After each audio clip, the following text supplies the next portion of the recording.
네, 안녕하세요. 최은전입니다. 자, 오늘은 우리가 농업진흥구역이라고 해서 우리 반듯반듯하게 생긴 절대 농지에 대해서 제가 굉장히 많은 분들께 여러 가지 장점에 대해서 설명을 드리고 있습니다. 그런데 농업진흥구역과 관련해서 이 농업진흥구역은 농업인만 살 수 있다라고 알고 있는 사람들이 많이 있습니다. 제가 제 어떤 강의나 이런 질문들을 들어보면은 그렇게 생각하시는 분들도 굉장히 많고 별도로 또 질문을 하시는 분들도 농업진흥구역은 농업인만 살 수 있다고 생각하시는 분들 굉장히 많습니다. 저는 농업진흥구역을 굉장히 큰 장점으로 생각을 하고 있기 때문에 이렇게 잘못 알면 굉장히 좋은 농지가 경매에 나와 있어도 이게 살 수가 없게 되겠죠. 그래서 오늘 이 부분에 대해서 답변을 좀 하도록 하겠습니다. 농지연금이 이미 증명이 되고 있습니다. 21년도 연금 종류별 수급 현황을 보게 되면은 지금 우리나라에서 가용이 가능한 연금 제도, 기초연금부터 해서 국민연금, 직영연금, 퇴직연금, 개인연금, 주택연금, 농지연금과 관련해서 얼마만에 사람들이 받고 있고 그리고 수급 금액은 실제로 얼마인지 이 통계를 나타내는 지표입니다. 그래서 보게 되면 기초연금과 국민연금에 우리나라 사람들의 대부분이 의존을 하고 있는데 두 개 합쳤을 때 60만 원 밖에 되지 않는다라는 문제가 있는 거고 이에 비해서 농지연금 같은 경우에는 11,000명밖에 신청을 수급을 하고 있지 않지만 실제로 받고 있는 사람들은 107만 원 정도를 받고 있고 실제 200만 원 이상을 받고 있는 사람이 전체 받고 있는 사람들 중에 5명 중에 1명은 이미 200만 원 이상을 받고 있습니다. 그래서 이미 증명이 되고 있다는 얘기를 제가 굉장히 강조해서 드립니다. 왜냐하면 여기 실제로 연금을 얼마나 받고 있는지 이런 데이터가 나와야 많은 분들이 신뢰를 할 수 있겠고 준비를 할 수 있을 것 같아서 다시 한번 말씀을 좀 드리고요. 자, 저는 이제 농지연금의 장점 10가지를 설명을 드리는데 굉장히 어떻게 보면은 누구나 시작할 수 있고 전국에 그러니까 예를 들면 특정 지역에 있는 사람들만 장점이 있는 게 아니라 예를 들면 지방에 있는 사람들이 조금 더 유리할 수가 있고요. 제가 하는 방법으로 하게 되면은 그렇고요. 그 다음에 나이가 드신 분들한테도 조금 더 유리할 수도 있습니다. 그렇기 때문에 농지연금의 장점에 대해서는 다 한번 쭉 보시고 꼭 기억을 해둬야 된다고 저는 생각을 합니다. 무엇보다도 자기 자본을 최소화하면서 연금액을 높일 수 있는 그런 장점이 있기 때문에 농지연금 하는 겁니다. 저와 같이 하시는 분들은 30%대에서 낙찰을 받고 계시고 이렇게 받게 되면은 6년에서 7년이 지나면 자기 자본을 회수하게 되는 계산이 나옵니다. 그래서 그렇게 되면은 이제 67세나 68세부터는 자기 자본 없이 연금을 받을 수 있기 때문에 굉장히 큰 장점이 있다라고 볼 수가 있게 됩니다. 자, 농업진흥구역에 대해서 제가 여러 가지 장점을 말씀을 드리는데 일단은 농업진흥구역의 장점으로 첫 번째는 농지연금과 관련된 장점도 굉장히 많이 있습니다. 예를 들면 경영 2학형을 신청할 수 있는 자격이 되는 게 농업진흥구역이고 경영 2학형은 기존의 농지에 비해서 감정가의 90%가 아니라 감정가의 100%로 담보가치를 인정을 해주는 장점이 분명히 있습니다.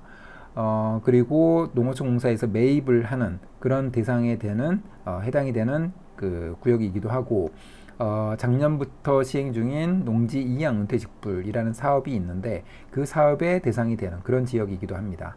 그래서 여러 가지 장점이 있는데 그거 외에도 전국적으로 보면은 가장 싼 토지의 구역이라고 보시면 될 것 같습니다. 그렇기 때문에 가격에 대한 거품이 없고 경쟁자도 없다라고 볼 수가 있습니다.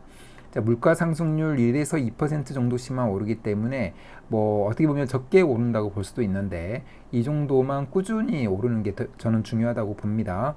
싸게 매입을 해서 꾸준히만 오르면 절대 손해가 나지 않기 때문에 그런 관점에서 장점이 있다고 생각하고요. 그다음에 반값 이하로 경매 시장이 많이 나온다라고 돼 있고 제가 여기서 농업인만 취득이 가능하다고 썼는데 사실은 이거는 좀 잘못 쓴 거고요. 이거는 제가 좀 이따가 정확히 말씀을 좀 드리도록 하겠습니다. 그리고 택지 개발이나 농업권 개발처럼 국가 어떤 개발은 절대 농지에서 시작되는 경우가 굉장히 많습니다.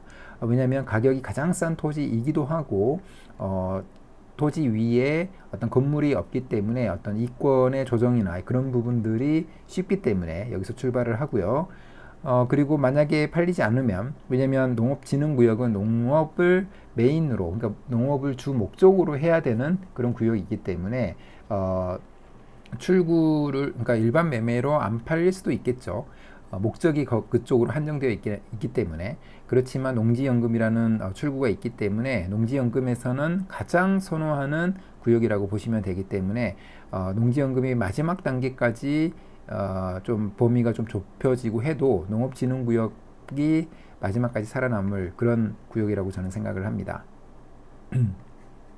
자, 농업진흥구역의 농지를 사는 방법에 대해서 제가 잠깐 설명드리면, 여기서 이제 농업민만 신청할 수 있다, 이런 이야기가 조금씩 나옵니다.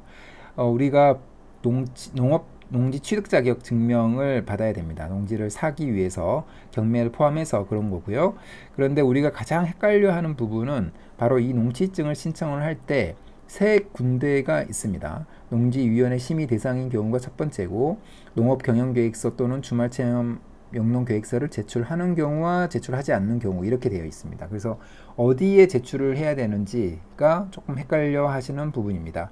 자, 이 부분에 대해서 한번 정리를 해보면, 만약에 관외 거주자라면, 여기서 말하는 관외라는 거는 농지 소재지와 내가 살고 있는 거주지의 거리 요건인데, 그 인접한 시군이면은 관외 거주자가 아니고, 그리고 인접을 떠나서 30km 이내에 만약에 들어가 있다, 그러면은 관내 거주자라고 볼 수가 있습니다. 그래서 그 30km 이상이 되면 관외 거주자라고 보면 될 것 같고요. 그렇다면 무조건 심의 대상입니다. 그렇기 때문에 그 심의 대상은 그 마을의 이장님들 또는 심의위원들을 대상으로 해서 심의회를 열어서 농지증 발급이 되기 때문에 시간이 좀 오래 걸립니다. 최장 한 3주까지도 걸릴 수가 있기 때문에 이 부분은 잘 고려해서 농지증을 좀 신청을 해야 될 것 같고요. 그다음에 관내 거주자라고 하면은 이때 이제 농업인이라면은 농업경영계획서를 제출해야 되고, 비농업이라면, 내가 지금 현재 비농업인이라면 1000제곱미터 이상의 농지를 만약에 내가 매입을 하려고 한다, 그러면은 경영계획서를 제출해야 되고요. 1000제곱미터 미만은 주말체험 영농계획서를 제출하면 됩니다. 그렇기 때문에 내가 만약에 농업인의 정의가 기본적으로는 여러 가지가 있긴 하지만, 토지 면적의 1000제곱미터 이상의 농지를 소유를 하고 있거나 소유를 하고 있는 사람이 농업인입니다. 그런데 만약에 이번에 농지를 매입하면서 내가 농업인이 되겠다라고 한다면 그때도 농업경영계획서를 제출을 하게 되는 겁니다. 그런데 우리가 기본적으로 농업진흥구역 같은 경우에는 농업경영이 제1 목적이기 때문에 보통은 경영계획서를 제출을 이제 하는 경우가 많이 있습니다. 그렇다 보니까 이제 농업인만이 매입을 할 수 있다라고 오해할 수 있는데, 농업진흥구역 내에서도 1000제곱미터 이하가 되는 그런 농지가 있죠. 그렇기 때문에 그런 농지를 매입을 하기 위해서는 만약에 거리 요건에 따라서 경영계획서를 제출을 하든 주말체험 영농계획서를 제출하든 이렇게 나뉘면 됩니다. 보통은 우리가 농지연금을 준비하는 입장에서, 그리고 농업경영을 목적으로 농지를 산다면 기본적으로는 1000제곱미터 이상을 이제 사는 경우가 많이 있습니다. 그리고 농업경영이 제1 목적이기 때문에 그렇죠. 그렇기 때문에 그 1000제곱미터 이상의 농지를 가지고 있는 사람, 또는 이번에 농지를 매입하면서 1000제곱미터 이상이 되는 사람, 이 사람들을 농업인이라고 우리가 칭하기 때문에 농업인만이 진흥구역의 농지를 살 수 있다고 생각하는데, 엄밀하게 말하면 그렇지는 않을 수도 있겠지만, 기본적으로 내가 지금 농업인이 아니라고 하더라도 이 농지를 사면서 농업인이 되겠다, 이렇게 생각을 한다면 농업경영계획서를 잘 준비를 해서 매입 농지증을 신청한다면 농지증을 잘 받을 수 있다라고 저는 기본적으로 생각을 합니다. 자, 이런 이유 때문에 약간 오해가 있을 수 있는데, 엄밀히 말하면 그런 건 아니지만 농업경영계획서 농업진흥구역의 농지는 기본적으로 한 1000제곱미터 이상은 인 경우가 거의 대부분이기 때문에 그렇게 생각을 하고 경영계획서를 준비를 해야 되기 때문에 그렇게 오해를 하고 있는 것으로 생각됩니다.